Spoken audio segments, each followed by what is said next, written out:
ہے کہ سید اپنے بہن بھائی جو سید ہیں کیا ان کو زکوٰۃ دے سکتا ہے؟ تو سید کو فی نفس ہی صدقہ اور زکوٰۃ نہیں لگتا، کوئی بھی دے، اس لیے ان کی ویسے خدمت کریں، وہ مخدوم ہیں امت کے، کی ویسے خدمت کریں۔ دوسرا یہ پوچھا گیا ہے کہ 50 سال کی ایک عورت ہے تو کیا وہ بغیر محرم کے عمرے کے لیے جا سکتی ہے؟ تو بھئی بات یہ ہے کہ عورت کے لیے محرم کے بغیر جانا درست نہیں ہے، چاہے عمر اس کی کتنی بھی ہو جائے۔ پھر یہ پوچھا گیا ہے کہ کسی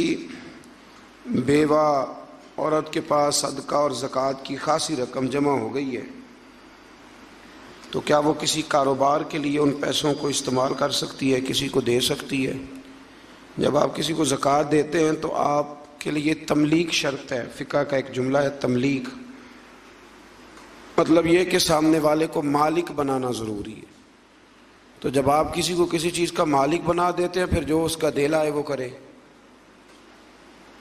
پھر وہ اسے کاروبار کرے یا وہ اسے کچھ اور کرے۔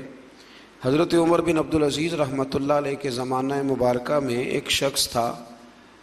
جس کو زکوٰۃ لگتی تھی، تو اتنے لوگوں نے زکوٰۃ دی تھی کہ اس نے اسی سال ہی کاروبار شروع کر لیا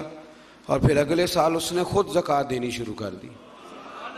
تو یہ کوئی ایسی بات نہیں ہے کہ ہم نے پیسے دیے تھے تو انہوں نے کاروبار میں لگا لیے، تو بھئی آپ نے جب دے دیے تھے تو پھر وہ جیسے ان کا دل کرے وہ ویسے کرے۔ پوچھا گیا ہے کہ ترجمہ اور تفسیر والا قرآن مجید پڑھنا چاہتے ہیں تو کون سا پڑھے؟ اعلیٰ حضرت فاضل بریلوی رحمۃ اللہ علیہ کا جو ترجمہ ہے اردو ترجموں میں وہ دنیا کا بہترین ترجمہ ہے، اور مطلب یہ میں عقیدت کی بنیاد پہ نہیں کہہ رہا، کراچی یونیورسٹی سے PhD کا مقالہ منظور ہوا ہے اردو تراجم پر کہ پاکستان میں جو اردو ترجمے ان میں سب سے بہترین ترجمہ کون سا ہے، تو آپ کی کراچی یونیورسٹی نے ایک شخص کو PhD کی ڈگری اس بات پر دی ہے کہ واقعی تو نے ثابت کر دیا ہے کہ سب سے اچھا ترجمہ اعلیٰ حضرت فاضل بریلوی کا ترجمہ ہے، ادب والا اور چاشنی والا۔ اب یہ ہے کہ بہت سارے لوگ چھاپتے ہیں اور سارے الحمدللہ اچھی کوشش کرتے ہیں، لیکن مشورہ آپ کے لیے یہ ہے کہ جو دعوت اسلامی نے شائع کیا ہے ترجمہ قرآن مجید کا، وہ ہر لحاظ سے